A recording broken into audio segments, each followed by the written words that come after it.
ముందుగా ఈరోజు press meet పెట్టడానికి ముఖ్య ఉద్దేశం ఏమంటే, నిన్నటి రోజున మనం చూసుకుంటే ఎమ్మెల్యే దగ్గుబాటి వెంకటేశ్వర ప్రసాద్ గారు ఏదో హడావుడిగా హైదరాబాద్ నుంచి వచ్చి టిట్కో ఇళ్ళకి సంబంధించి అక్కడ వెళ్ళి ఇన్స్పెక్ట్ చేయడం జరిగింది. దాదాపుగా మనం చూస్తున్నాం, ఆయన అధికారంలోకి వచ్చినప్పటి నుంచి కూడా 16 మంత్స్ అవుతోంది. ఈ 16 నెలల్లో దాదాపుగా 3వ సారో 4వ సారో అక్కడ వెళ్ళడం ఒక 6 నెలలకు ఒకసారి వెళ్తున్నారు. వెళ్ళి నేను ఇంకా వచ్చే 6 నెలల్లో మీకు పేదలందరూ కూడా ఇల్లు అప్పగిస్తా అని చెప్పి హామీ ఇచ్చి రావడం కూడా గతం నుంచి కూడా మనం చూసుకుంటూ వస్తున్నాం. నేను ఒకటి ప్రశ్నిస్తున్నా, అధికారం మీదుంది, చెప్పిన మాట పైన మీరు ఎందుకు నిలబడడం లేదు? పోయినసారి ఎప్పుడో కూటమి అధికారంలో రాగానే 2 నెలలకి అక్కడ పోయినారు, మళ్ళీ ఆ తర్వాత సెప్టెంబర్లో పోయినారు, మళ్ళీ మార్చ్ అంటారు, మార్చ్ తర్వాత మళ్ళీ సెప్టెంబర్ అంటారు, మళ్ళీ ఇప్పుడు వెళ్ళి మళ్ళీ మార్చ్లో మీకు ఇల్లులన్నీ మీ పేదలకు అన్నీ ఇస్తామంటున్నారు.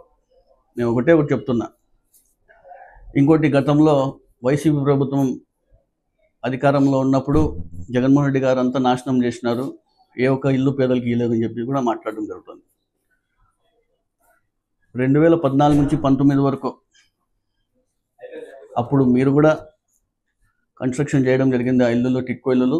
దాని తర్వాత ఎన్నికలు రావడం, ఎన్నికల తర్వాత వైసీపీ ప్రభుత్వం రావడం, వైసీపీ ప్రభుత్వం వచ్చినాక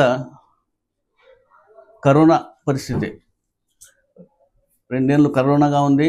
ఆ 2 సంవత్సరాలు కరోనా అయిన తర్వాత కొన్ని అభివృద్ధి కార్యక్రమాలు కూడా చేయడం జరిగింది. కేవలం రంగులు మాత్రమే వేసినామని చెప్పి అక్కడ కూడా అవాస్తవాలు మాట్లాడుతున్న విషయం కూడా ఒకసారి ప్రజలందరూ గమనించాల. ఇప్పుడు కూడా నేను చెప్తున్నాను, 16 నెలలు అయింది.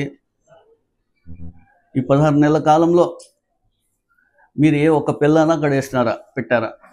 గత ప్రభుత్వంలో ఒక కిటికీ కూడా వేయలేదు, ఒక మురుగు కాలువ కూడా వేయలేదని చెప్పి ఎమ్మెల్యే గారు నిన్న వైసీపీ పైన విమర్శించడం జరుగుతుంది. కిటికీ కావచ్చు, మురుగు కాలువ కావచ్చు, అది ఎండింగ్ స్టేజ్లో వేయడం అనేది ఆయనకు తెలుసలేదో అది కూడా తెలుసుకోవాలని తెలియజేస్తున్నాను. 16 నెలల కాలంలో ఒక పిల్లైనా మీరు పెట్టినారు అక్కడ? నేను దానికి షూటిగా అడుగుతున్నాను. అదేవిధంగా చూసుకుంటే వచ్చే మార్చి నాటికి 2300 ఇల్లులన్నీ కూడా నేను పేద ప్రజలకు అందిస్తామని చెప్పడం జరుగుతుంది. మీరు వచ్చే నెల మార్చికి 2300 ఇల్లు ఇస్తే మేమే మీకు సన్మానం కూడా చేస్తాం, ఖచ్చితంగా మేము అభినందిస్తాం కూడా. మీ 6 నెలల కాలంలో ఈ పనులన్నీ పూర్తి చేపించి పేదలకన్నీ ఇల్లు అందిస్తే ఖచ్చితంగా మేమే ప్రెస్ మీట్ చెప్పి కూడా మీకు అభినందన కూడా తెలియజేస్తాం కూడా నేను గట్టిగా చెప్తున్నాను. ఇంకా అనేక పనులు కూడా ఉన్నాయి దాంట్లో. రోడ్స్ వేయడం కానివ్వండి, డ్రైన్స్ వేయాలా, ఎస్టీపీకి సంబంధించి మెషినరీస్ ఇన్స్టాల్ చేయాలా, సబ్స్టేషన్ సంబంధించి కొన్ని పెండింగ్ వర్క్స్ ఉన్నాయి, టైల్స్ వేయాలా, అదేవిధంగా పెయింటింగ్స్ చేయాలా, కబోర్డ్స్ వేయాలా, లైట్లు వేయాలా, ఎలక్ట్రిక్ వర్క్స్, చాలా పనులు ఉన్నాయి దాంట్లో. మీరు చేపిస్తామంటే కదా ఖచ్చితంగా మేము అభినందిస్తామని కూడా తెలియజేస్తున్నాను. అదేవిధంగా గతంలో వైసీపీ నాయకులు 20,000 నుంచి 50,000 రూపాయలు తీసుకొని పేర్లు మార్చి వేరే వాళ్ళకి ఇచ్చినామని చెప్పి ఎమ్మెల్యే గారు చెప్తున్నారు. ఆ లిస్ట్ బయటికి తీయండి. అధికారం మీదే కదా ఇప్పుడు ఉండేది, ప్రభుత్వం మీదే ఉండేది. ఊరికే అవాస్తవాలు మాట్లాడేది, ప్రజలకు మభ్యపెట్టే మాటలు మాట్లాడితే మాత్రం మేము అనేక సార్లు చెప్పడం జరిగింది. మీకు ఏదైనా కూడా వాస్తవాలు మాట్లాడింది మేము కూడా దానికి స్వీకరిస్తాం తప్ప, మీరు ఏవో అవాస్తవాలు మాట్లాడి డబ్బులన్నీ తినేసినారు, వైసీపీ వాళ్ళు నాశనం చేసినారని చెప్తే మాత్రం మేము చూస్తూ ఊరుకోవడం కూడా మీకు పదే కూడా చెప్పడం జరుగుతుంది. అదేవిధంగా చూసుకుంటే ఈరోజు కూటమి ప్రభుత్వం అధికారంలోకి వచ్చి దాదాపు 16 నెలలు అవుతుంది. 16 నెలల్లో ఎమ్మెల్యే గారు అనేక హామీలు ఇవ్వడం జరిగింది. ఎక్కడ వెళ్ళినా కూడా మేము అదే అభివృద్ధి కార్యక్రమాలు చేసేస్తాం, ప్రొటెక్షన్ వాళ్ళని తీసుకొచ్చేస్తాం, అండర్గ్రౌండ్ డ్రైనేజ్ అయిపోతుంది, అనేక రోడ్లు వేసాము, అనేకటువంటి కూడా చెప్పడం జరుగుతుంది. ఈరోజు నేను ఇప్పుడు చెప్తున్నాను, 16 నెలలు అయింది, ఏ ఒక కార్యక్రమమైనా మీరు చెప్పిందే పూర్తి చేసినారా? కేవలం ప్రజలకు మభ్య పెడుతున్నారు తప్ప ఏ ఒక ఏ ఒక్క కార్యక్రమానికి పూర్తి చేయని విషయం కూడా ప్రజలందరూ కూడా ఒకసారి గమనించాలని తెలియజేస్తున్నాను. ఈరోజు మన నగరపాలక సంస్థలో చూసుకుంటే కూటమి ప్రభుత్వం వచ్చినాక ఈరోజు అనేక పనులను కూడా మేము ఆమోదించడం జరిగింది. కానీ పనులు మాత్రం ముందుకు పోవడం లేదు. ఏ ఒక్క పని కూడా ముందుకు సాగడం లేదు. కాంట్రాక్టర్లు టెండర్లు వేసుకుంటున్నారు. టెండర్లు వేసుకున్న తర్వాత కొంతమంది కాంట్రాక్టర్లు పనులు ప్రారంభిస్తే మరి కొంతమంది పనులు ప్రారంభించిన తర్వాత మధ్యలో ఆపేస్తున్నారు. మరి కొంతమంది కాంట్రాక్టులు చూస్తే మేము పనే మొదలు పెట్టమంటున్నారు. మరి కొన్ని చోట్ల చూస్తే కాంట్రాక్టర్లు మెటీరియల్ అంతా తోలిన తర్వాత ఈ మొన్న కాలంలో మనం చూసుకుంటే 9వ డివిజన్ 11వ డివిజన్లో చూసుకుంటే మెటీరియల్ అంతా తోలినారు. కానీ ప్రజాప్రతినిధికి సంబంధించిన కొంత మనుషులు అధికారులకు చెప్పి ఆ పనులు చేయకూడదని చెప్పి అడ్డుకుంటున్నారంట. ఇది ఎక్కడైనా చూసినాం. ఎంత దౌర్భాగ్య పరిస్థితి ఉన్నారంటే మన అనంతపురం నగరంలో అనేక కోట్ల రూపాయలు ఈరోజు ఆమోదించడం జరిగింది. కానీ పనులు మాత్రం ఏ విధంగా ముందుకు పోని విషయం కూడా మనం ఒకసారి గమనించాలి. గతంలో మనం చూసుకుంటే వైఎస్ఆర్సీపీ ప్రభుత్వంలో జగన్మోహన్ రెడ్డి గారి సహకారం, అనంత వెంకటరామరెడ్డి గారి కృషితో 5 సంవత్సరాల్లో 2 సంవత్సరాలు కరోనా పోయినా కూడా పెద్ద పెద్ద పనులు గుత్తి రోడ్ కానివచ్చు, ఎన్టీఆర్ మార్గ్ కావచ్చు, టవర్ క్లాక్ దగ్గర ఉన్నటువంటి ఫ్లైఓవర్ కేవలం 18 నెలల్లో అనంత వెంకటరామరెడ్డి గారు కాంట్రాక్టర్కు వెంటబడి ఖచ్చితంగా ఇది పని చేపియాలా, ఇది చేపిస్తేనే మనకి ప్రజలకి ఇబ్బంది ఉండదని చెప్పి వెంటబడి ప్రతి ఒక్క కార్యక్రమం చేపిస్తే ఈరోజు 16 నెలలు అవుతుంది. ఏ ఒక్క కార్యక్రమం, ఏ ఒక్క రోడ్ అయినా మీరు పూర్తి చేసినారని కూడా మీ అందరికీ తెలియజేస్తున్నాను. కేవలం భూమి పూజలకు వెళ్ళడము, ఏదో ఫోటోషూట్లకు వెళ్ళినట్టు ప్రచారం చేసుకోవడం తప్ప ఏ ఒక్క కార్యక్రమం కూడా ముందుకు పోవడం విషయం కూడా ప్రజలందరూ కూడా ఒకసారి గమనించాలని కూడా మేము తెలియజేస్తున్నాను. అదేవిధంగా చూసుకుంటే ఊరు ఎక్కడ చూసినా గుంతలు. నిన్నటి రోజునే మనం చేయాలనుకున్నది ప్రెస్ మీట్. ఇది కొంచెం వేరే పని వల్ల నిన్న చూస్తే మన సిపిఎం పార్టీ వాళ్ళు ఇక్కడే మున్సిపల్ ఆఫీస్ ముందరే వరిలు నాటడం జరిగింది. ఎంత దౌర్భాగ్య పరిస్థితి. చంద్రబాబు నాయుడు గారు, పవన్ కళ్యాణ్ గారు ఏమన్నారు, అధికారంలోకి వస్తేనే రాష్ట్రం అంతా గుంతలు లేకుండా చేస్తామన్నారు. ఈరోజు అనంతపురం నడిబొడ్డును చూసుకుంటే కినా ఏ విధంగా గుంతలు ఉన్నాయో కూడా ఒకసారి గమనించాలి. అధికారులకి కనబడడం లేదా, లేక ప్రజాప్రతినిధులు పట్టించుకోవడం లేదో అర్థం కాని పరిస్థితి. ఇది చూడండి, కేవలం అదొక్కడే చూసినారు. ఊరంతా గుంతలే ఉన్నాయి. ఎక్కడ చూసినా అశోక్ నగర్ కావచ్చు, అంబేద్కర్ భవన్లో కావచ్చు, ఓల్టంలో కావచ్చు, ఎన్టీఆర్ మార్గ్ కావచ్చు, ప్రతి ఒక్క చోట కూడా ఎక్కడ చూసినా గుంతలే. ఊరంతా గుంతలు ఉన్నాయి.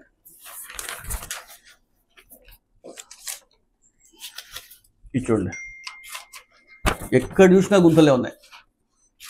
మీరు గుంతలు వేయించలేకపోతున్నారు. మాటలు చూస్తే పెద్ద పెద్ద మాట్లాడుతున్నారు. అన్ని అభివృద్ధి కార్యక్రమాలు చేసినాం, మేము అన్ని చేసేసినాం అని చెప్పి చెప్తున్నారు. మీరు ఫస్ట్ గుంతలు వేపిస్తే ప్రజల ఇబ్బంది నుంచి బయటపడతారని కూడా మీ అందరికీ తెలియజేస్తున్నాను. అనేక మంది ప్రజలు 2 వీలర్స్లో పోయినప్పుడు చాలా మంది ఇబ్బంది పడుతున్నారు.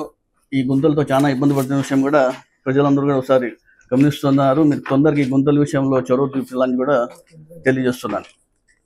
అదేవిధంగా ఈరోజు చూసుకుంటే ఎన్క్యాప్ సంబంధించిన పనులు, నేషనల్ క్లీన్ ఎయిర్ ప్రోగ్రామ్ సంబంధించి కొన్ని పనులు చూసుకుంటే గతంలో మేము అనేక పనులు చేసాం. ఎంత ఎక్కువ పనులు చేస్తామో వాళ్ళు ఎక్స్ట్రా బోనస్ కూడా ఇవ్వడం జరుగుతుంది ఆ నిధులు. దానికి సంబంధించి కూడా ఈరోజు పనులు ఆగినాయంటే కన్నా ఈరోజు కూటమి ప్రభుత్వంలో అధికారుల నిర్లక్ష్యమా లేకపోతే ప్రజాప్రతినిధులకి నిర్లక్ష్యమా కూడా అర్థం కాని పరిస్థితి. ఈరోజు రామ్నగర్లో అండర్ బ్రిడ్జ్ కింద చూసుకుంటే కన్నా బ్యూటిఫికేషన్ కింద దాదాపుగా 6 నెలలు 8 నెలలు అయింది భూమి పూజ చేసి ఎమ్మెల్యే గారు. అది కూడా పని మొదలు పెట్టారు, మధ్యలో ఆపేశారు. సెకండ్ రోడ్లో చూసుకుంటే కన్నా ఒక రోడ్ అర్త్ వర్క్ చేసేసారు, 3-4 నెలలు అది ఆపేయడం జరిగింది. హౌసింగ్ బోర్డులో కూడా పని స్టార్ట్ చేసినారు, అది కూడా ముందుకు సాగని పరిస్థితి. ఎన్క్యాప్ నిధులు అంటే కనుక స్పాట్లో ఉంటాయి. మీరు పని పూర్తి చేస్తేనే ఆ ఫండ్స్ కూడా తీసేసుకోవచ్చు అప్పటికప్పుడు. ఆ పనులు కూడా ముందుకు సాగడం లేదంటే కన్నా ఎంత దౌర్భాగ్య పరిస్థితుల్లో అనంతపురం నగరం ఉందో కూడా ఒకసారి గమనించాలి. 2024-25 చూసుకుంటే కన్నా 4,48,00,000 రూపాయలు శాంక్షన్ అయితే 5 వర్క్లు ప్రపోజ్ చేయడం జరిగింది. అందులో 2 పనులు వచ్చేసి అండర్ ప్రోగ్రెస్ ఉన్నాయి. ఇంకా 3 వర్కులు అండర్ టెండర్ స్టేజ్ ఉన్నాయి. 2024-25కే ఇంకా టెండర్ స్టేజ్లో ఉన్నాయంటే కన్నా మీరు ఎంత నిర్లక్ష్యం వేస్తున్నారు కూడా ఒకసారి గమనించాలి. ఇంకోటి చూసుకుంటే కన్నా 2025-26 సంబంధించి 6,73,00,000 రూపాయలు ఉంటే కన్నా అమౌంట్ శాంక్షన్ చేస్తే ఇప్పటి వరకు వర్క్స్ ఏమనేది కూడా ఐడెంటిఫై చేయకుండా ప్రపోజ్ చేయని దౌర్భాగ్య పరిస్థితి ఈరోజు. దీనికి కలెక్టర్ గారు చైర్మన్గా ఉంటారు, కొత్తగా వచ్చారు కలెక్టర్ గారు. దీనిపై దృష్టి సారించి ఈ పనులు కూడా తొందరగా మొదలు పెట్టాలని చెప్పి నేను కలెక్టర్ గారిని కూడా కోరడం జరుగుతుంది. ఎమ్మెల్యే గారు ఒకటి మాట అంటారు ఎప్పుడు, ఎక్కడ ఏ ప్రోగ్రాం పోయినా, హాస్పిటల్ పోయినా గతంలో హాస్పిటల్ అంతా నాశనం చేసినారంటారు. ఇప్పుడు మీరు ఆరోగ్యశ్రీకి సంబంధించి నిధులన్నీ కేటాయిస్తే సక్రమంలో ఎవరు నాశనం చేసినారో అన్నీ తెలుస్తాయి. గతంలో ఏ విధంగా మీరు 6 అర్బన్ హెల్త్ సెంటర్స్ తీసుకురావడం జరిగింది, సిడి హాస్పిటల్ అభివృద్ధి చేశాం, 300 కోట్ల రూపాయలతో ఎంసీహెచ్ బ్లాక్ని ఏర్పాటు చేయడం జరుగుతుంది, క్రిటికల్ కేర్ యూనిట్ 20 కోట్ల రూపాయలతో సూపర్ స్పెషాలిటీ హాస్పిటల్ తీసుకురావడం జరిగింది. ఇప్పుడు ఎవరు నాశనం చేసినారు? ఇప్పుడు మేము నాశనం చేసినామా, వీళ్ళు నాశనం చేసినారో ప్రజలకే తెలుసు. టిట్కో ఇళ్ళ దగ్గర పోతే అక్కడ వైసీపీ ప్రభుత్వంలో నాశనం చేసినామంటాడు. తర్వాత ఎక్కడ ఏ అభివృద్ధి కార్యక్రమాల్లో పూజకు పోయినా వైసీపీ గతంలో నాశనం చేసినారంటారు. ఈరోజు అనంతపురం నగరం ఏ విధంగా నాశనం అవుతుందో కూడా అందరికి తెలిసిన విషయమే. ఈరోజు కబ్జాలు గురవుతుంది అనంతపురం. ఏ విధంగా గతంలో ఎప్పుడైనా నాశనం అయ్యేది, కబ్జాలు గురైంది ఎప్పుడైనా విన్నారా? లేకపోతే ఈ కాలంలో 16 నెలల్లో ఎన్ని కబ్జాలు గురైన విషయం కూడా ఒకసారి గమనించాలా. నేను ఇవి కొత్తగా ఇప్పుడే 2-3 జరిగిన సంఘటనలు చెప్తున్నాను. శారదా నగర్లోని ఒకటి పార్క్ పక్కన ఉన్నటువంటి ఓపెన్ సైట్కి దాదాపుగా మా హయాంలో అంతా దాన్ని మేము కాపాడుకుంటూ వస్తే కొన్ని తెలియని వ్యక్తులు వచ్చేసి దానికి ఇది కాజేయాలని చూశారు. మేము కలెక్టర్ దృష్టికి, కమిషనర్ దృష్టికి, టౌన్ ప్లానింగ్ దృష్టికి తీసుకెళ్లడంతో దాన్ని మేము ఆపే పరిస్థితి. ఇప్పుడు అక్కడ this site belongs to AMC కూడా వేయడం జరిగింది. అదేవిధంగా శారదా నగర్లోనే ఒకటి కూటమి నాయకుల అండదండాలతో వారసులు ఉన్న కూడా మరొకరి పేరుతో జీపీఏ చేయించి అది కాజేయాలని చూశారు. అది కూడా ఇప్పటి వరకు ఆ అధికారులపైన చర్యలు తీసుకోలేనంటే కన్నా దీని వెనుక ప్రజాప్రతినిధులు ఉన్నారా, కూటమి నేతల హస్తం ఉందో కూడా మనకు తెలియని పరిస్థితి. అదేవిధంగా కోట్ రోడ్లో చూసుకుంటే కన్నా గుల్జార్పేటలో మురుగు కాలువ స్కావెంజర్లకు సంబంధించి కూడా అవి కూడా ఆక్రమిస్తున్నారంటే ఈరోజు ఎంత దౌర్భాగ్య పరిస్థితుల్లో మన కూటమి ప్రభుత్వం వ్యవహరిస్తున్నా కూడా విషయాలు మనం కూడా ఒకసారి గమనించాలి. దాన్ని కూడా మేము ఇప్పటి వరకు అయితే ఆపినాం. రాబోయే రోజుల్లో ఏం చేస్తారో కూడా మాకు తెలియదు. అదే సంబంధించి ప్రజలు ప్రతి ఒక్కరికి గమనిస్తున్నారు. రోడ్లు ఎందుకు వేయలేదు, ఏమేమి జరుగుతున్నాయి, కక్ష సాధింపుతో వీళ్ళు చేస్తున్నారా అని కూడా ప్రతి ఒక్కరికి గమనిస్తుంటారు. ఇవన్నీ కేవలం తాత్కాలికం మాత్రమే. ప్రజలు ప్రతి ఒక్కరికి గమనిస్తారు. రాబోయే రోజుల్లో ప్రజలే మీకు పెద్ద గుణపాఠం చెప్తారని కూడా మీ అందరికీ తెలియజేయడం జరుగుతుంది. అదేవిధంగా చూసుకుంటే ఈరోజు మనం చూసుకుంటే ఎందుకు పనులు ముందుకు సాగడం లేదు? ఏమన్నా అంటే కన్నా పాలకవర్గం మీదే ఉంది కదా, కార్పొరేటర్ మీ వాళ్ళే ఉన్నారు, మున్సిపాలిటీ అంతా మీరే ఎందుకు పని చేయడం లేదంటే మీరు అధికారులకు అనేక సార్లు చెప్పడం జరుగుతుంది, కాంట్రాక్టర్లకు పిలిపించి కూడా పదే చెప్పడం జరుగుతుంది. కానీ పనులు మాత్రం ముందుకు పోవడం లేదు. ఎందుకంటే దీని వెనక కక్ష సాధింపుతో చేస్తున్నారా, లేకపోతే మేము చెప్పిన పనులు వాళ్ళకి ప్రజాప్రతినిధులు ఉండే కూటమి ప్రభుత్వానికి ఉండే ప్రజాప్రతినిధులు ఏమైనా అడ్డుపడుతున్నారు విషయం కూడా ప్రజలే గమనించాలని చెప్పి నేను మరోసారి కోరుతున్నాను. ఇంకో విధంగా కౌన్సిల్ సమావేశం కూడా తొందరలో ఏర్పాటు చేస్తాను. నిన్నటి రోజే కమిషనర్ గారితో కూడా మాట్లాడడం జరిగింది. తొందరలో 10-15 రోజుల్లో మేము ఆమోదించే పనులన్నీ కూడా కౌన్సిల్లో పెట్టి తొందరగా ఆమోదించడం జరుగుతుంది. ఎన్ని ఆమోదించినా కూడా ఈ 16 నెలల కాలంలో ఏ ఒక్క పని కూడా ముందుకు సాగుకోవడం చాలా బాధాకరం. ఇవన్నీ కూడా ప్రజలందరూ గమనించాలని కోరుతున్నాను. మీడియా మిత్రులకి, అదేవిధంగా మా మేయర్ గారికి, నాతోటి కార్పొరేటర్లకి, వైఎస్ఆర్సీపీ నాయకులందరికీ కూడా నా నమస్కారాలు. ఈరోజు ఆంధ్ర రాష్ట్ర ప్రజలందరూ గమనిస్తూ ఉన్నారు. కూటమి ప్రభుత్వం ఏర్పాటైన తర్వాత ఈ 16 నెలల కాలంలో ఎక్కడ చూసినా వైఎస్ఆర్సీపీ నాయకులను అక్రమ అరెస్టులు, మద్యం కుంభకోణాలు, కల్తీ మద్యం అమ్మకాలు, బెల్ట్ షాపులు, ఇలా అనేకమైన అరాచకాలు రాష్ట్రాన్ని విజృంభిస్తున్నాయి మన కూటమి పెద్దలందరూ కూడా. ఈరోజు ప్రజలు గమనిస్తూ ఉన్నారు. 3 చోట్ల అక్రమ మద్యం ఫ్యాక్టరీలు ఏర్పాటు చేశారు. వీటిలో కల్తీ మద్యం తయారు చేసి ప్రతి షాపుకి ఒక ఒరిజినల్ బాటలు ఉంటే 2 బాటలు కల్తీ మద్యాన్ని అమ్ముతూ ఉన్నారు. ఏం చేయాలని ప్రజలు వీళ్ళు ఆ మందు దాగి ప్రజలందరూ అనారోగ్యం పాలైతే వీళ్ళు నవ్వకుండా ఉండడానికి ఈ ప్రయత్నాలన్నీ సాగుతున్నాయా? గతంలో వైఎస్ జగన్మోహన్ రెడ్డి గారు ముఖ్యమంత్రిగా ఉన్నప్పుడు వీళ్ళు అనేక రకమైన మాటలు మాట్లాడారు, కల్తీ మద్యం అమ్ముతున్నారు అని. ప్రజలు ఈరోజు గమనించండి, ఎవరు కల్తీ మద్యం అమ్ముతున్నారు? ఆ రోజు జగన్మోహన్ రెడ్డి గారు ప్రభుత్వంలో ప్రభుత్వమే మద్యం షాపులు నడిపి ప్రభుత్వమే మద్యాన్ని అమ్మింది. ఈరోజు ప్రైవేటు వ్యక్తుల చేతుల్లో పెట్టి షాపులన్నీ కల్తీ మద్యం అమ్మి ప్రజల ప్రాణాలు తీస్తూ ఉన్నారు ఈరోజు. అదేవిధంగా ప్రతి గ్రామంలో కూడా బెల్ట్ షాపులు, ప్రతిరోజు గొడవలు. నిన్న లేక మన హౌసింగ్ బోర్డులో కూడా చూసాం, మెయిన్ రోడ్లో తాగి బజారు పైన ఒక అమ్మాయి స్కూటీ మీద పోతా ఉంటే ఏడిపించేవాళ్ళు. మరి ఇంత ఇదిగా రాష్ట్రం పరిపాలన నడుస్తూ ఉంటే హోమ్ మినిస్టర్ గారు ఏం చేస్తున్నారు? పోలీస్ ప్రభుత్వం ఏం చేస్తూ ఉంది? కూటమి పెద్దలందరూ ఏం చేస్తున్నారు? ఈ ప్రశ్నించే నాయకుడు ఎక్కడున్నాడు ఈరోజు? పవన్ కళ్యాణ్ గారు నేను ప్రశ్నించడానికి రాజకీయాల్లోకి వచ్చాడు అనేవాడు. ఈరోజు ఆయన ప్రశ్న ఎక్కడ పోయింది? గొంతు మోగబోయిందా ఈరోజు అని అడుగుతా ఉన్నాను.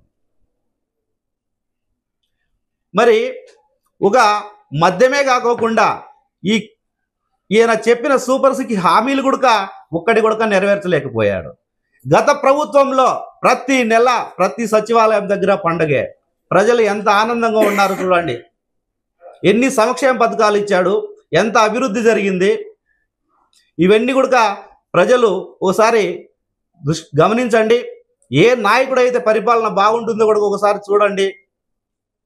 తర్వాత మన అనంతపురం శాసనసభ్యులు గారు, ఈయన ఒక వ్యాపారవేత్త. ప్రజాసేవ చేయడానికి వచ్చిన ప్రజల్లో ఉన్న నాయకుడికి వ్యాపారవేత్తకి ఎంత తేడా ఉంటుందో గమనించండి.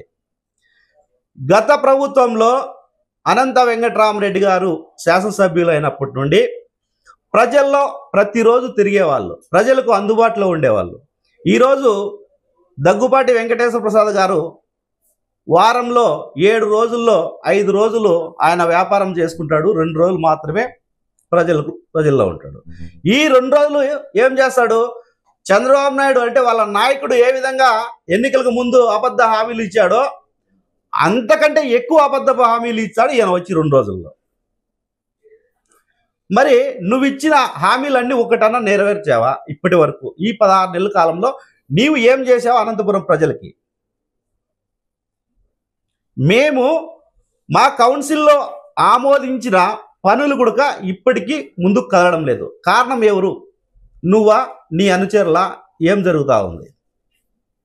గత ప్రభుత్వంలో ఇదే అనంత వెంకటరామరెడ్డి గారు శాసనసభ్యులుగా ఉన్నప్పుడు ఇదే మున్సిపల్ ఆఫీస్లో ఇదే కాంట్రాక్టర్లే ఉన్నారు, ఇప్పుడు అదే కాంట్రాక్టర్లే ఉన్నారు. కాంట్రాక్టర్లు మారడం లేదు కదా.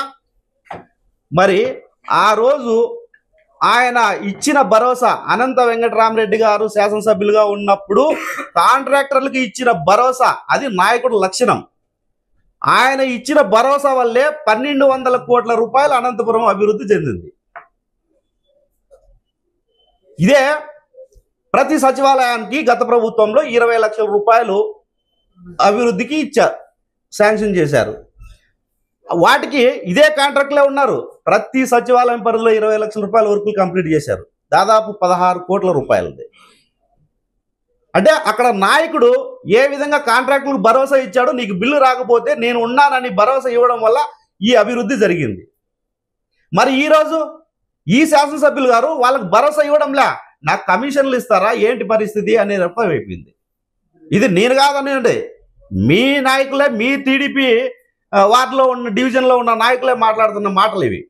మేమేం ప్రత్యేకంగా అనడం లేదు. అరే నీ వ్యాపారం, సొంత వ్యాపారం ఉంది చూసుకుంటే ఇక్కడ కూడా కమిషన్లు వ్యాపారం చేయాలంటే నువ్వు శాసనసభ్యుడువా అని అడుగుతున్నాం. మీరు ఎందుకు ఆగిపోయాయి? ఎందుకు కాంట్రాక్టులు ముందుకు రావడం లేదు? దాదాపు 10 కోట్ల రూపాయలు ఈ 16 నెలల్లో మంజూరైన పనులన్నీ ఎందుకు ఆగినాయి? మరి నువ్వేమో టిడ్కో ఇళ్ళ దగ్గరికి పోయి టిడ్కో ఇల్లు నాశనం చేసినారన్నావు. పక్కనే ఒక జగనన్న కాలనీ, ఒక లేఅవుట్, చిన్న లేఅవుట్ ఇచ్చాం జగనన్న ప్రభుత్వంలో, వైఎస్ఆర్ ప్రభుత్వంలో పట్టాలు ఇచ్చాం. అనంతపురం పట్టణంలో ఉండే ప్రజలకే. ఈరోజు ఆ పట్టాలు కానీ ఆ రోజు మేము పట్టా ఇచ్చిన పొద్దు వాళ్ళకి రాళ్ళు హద్దులు చూపించి ఇది నీ ప్లాట్ అని కూడా చూపించాం. మరి ఆ రాళ్ళు లేవు, ఆ ల్యాండ్ లేదు. పక్కనున్న పక్కనే మీ ఉన్న నియోజకవర్గం రూరల్ నియోజకవర్గంలో ఉన్న వాళ్ళందరూ కూడా మావి ఇవన్నీ వచ్చి ఈరోజు అనంతపురం పట్టణంలో ఉన్న ప్రజలు పట్టాలే కనపడడం లేదు. పట్టాలు ఉన్నాయి, ల్యాండ్ వాళ్ళు కబ్జా చేస్తా ఉన్నారు. అది గమనించలేదా మీరు? ఇన్నిసార్లు పోయారు అక్కడికి, టిడ్కో ఇళ్ళ దగ్గరికి వెళ్ళారు. పక్కనే ఉన్న లేఅవుట్ కూడా ఒకసారి గమనించాలి కదా. నీకు ఓట్లు వేసిన ప్రజలవే కదా ప్లాట్లు అవి. మరి ఈరోజు ప్లాట్లు కనపడడం లేదు. ఎక్కడికి వెళ్ళాయి మరి? మాటికి వచ్చేలా కానీ నాశనం చేసినారు. గత ప్రభుత్వంలో ఏం నాశనం చేశావు? అభివృద్ధి జరిగింది. 1200 కోట్లతో అనంతపురం అభివృద్ధి చెందింది. నీవు వచ్చి ఈరోజు ఒక్క వర్క్ చేయకోకుండా, ఒక పని లేకోకుండా 2 రోజులు వస్తావు, ప్రజలకు అందుబాటులో ఉండవు, హామీలు ఇచ్చి వెళ్ళిపోతావు. శాసనసభ్యులు గారు బాగా గమనించండి. మీరు గతంలో ఎంపీపీగా చేశారు కానీ మరి ఏం చేశారు, ఈ విధంగా చేశారు అక్కడ మాకు తెలియదు. కానీ నువ్వు ఎంపీపీగా చేసింటే ఈరోజు ఎమ్మెల్యే స్థాయిలో ఏ విధంగా అభివృద్ధి చేయాలా ఒకసారి గమనించండి. చాలా ఇబ్బంది పడుతున్నారు. మీరు ఎక్కడో ఉండి విశాఖపట్నంలో లేకపోతే హైదరాబాద్లో ఉండి మీరు గమనిస్తున్నారో లేదు, కానీ అనంతపురంలో ఉన్న పట్టణ ప్రజలు ఈరోజు నగరవాసులు చాలా ఇబ్బంది పడుతూ ఉన్నారు ప్రతి ఒక్క విషయంలోనూ. కానీ కరెక్టా అభివృద్ధికి కుంటుపడడానికి కారణం మీరే అని కూడా చెప్తా ఉన్నారు. ప్రజలే చెప్తా ఉన్నారు, మేమనే మాట కాదు. కాబట్టి మా మేయర్ గారు కానీ మా కౌన్సిల్ సమావేశంలో మేమైతే ఏ రోజు కూడా అడ్డుపుళ్ళు అయిపోకుండా ఆయన చెప్పిన కూడా సంతకాలు పెట్టాడు మేయర్ గారు. అభివృద్ధికి ఏ విధంగా దోహదపడాలో సహాయపడాలో ఆ విధంగా అన్ని రకాలుగా చేస్తూ ఉన్నాడు ఆయన. కానీ ఫైనల్గా మంజూరైన దానికి ఆ వర్క్ చేయలేక నీవు కాంట్రాక్టర్కు భరోసా ఇవ్వు, నేనున్నాను బిల్లులు తెప్పిస్తానని నీకు భరోసా ఇవ్వు. గత నాయకుడు చెప్పే 1200 కోట్లు అభివృద్ధి చేశాడు కదా అనంత వెంకటరామరెడ్డి గారు. మరి ఈరోజు మీరు ఎందుకు చేయలేకపోతే, ఎందుకు భరోసా ఇవ్వలేకపోతున్నారు? ఇక్కడ ఏమీ అర్థం కావడం లేదు. కాబట్టి కాంట్రాక్టర్లతో మీరు కూడా వాళ్ళకు ఉండొచ్చు సమస్యలు. ఆ సమస్యలను మీరు భరోసా ఇస్తేనే వాళ్ళకు ముందుకొచ్చి అనంతపురం అభివృద్ధి అవుతుందని కూడా చెప్తా ఉన్నాము. కాబట్టి మీరు ఇంకోసారి నోరు జారేటప్పుడు నీవు ఏం చేసినావు అని ఒకసారి గమనించి గతంలో జరిగిన దాన్ని విమర్శించు. తప్పు పట్టడం లేదు. నీవు ఏమి ఒక ఇట్లా ఏదో ఏమంటారు సిమెంటు పెళ్ళ కూడా సిమెంటు వేసింది లేదు, ఒక సంచి వాడింది లేదు, ఒక గంప వేసింది లేదు. నువ్వు కూడా మాట్లాడితే ఈరోజు గతంలో నాశనం చేసినారని ఇది కరెక్ట్ కాదు. దగ్గుబాటి ప్రసాద్ గారు శాసనసభ్యులు గారు గౌరవంగా మీరు అభివృద్ధి ఏం చేయాలనుకున్నారో అబద్ధాలు చెప్పుకోకుండా కరెక్ట్ చెప్పి కాంట్రాక్ట్తో మాట్లాడి అనంత నగరాన్ని అభివృద్ధి చేయాల్సిందిగా కోరుచున్నాం.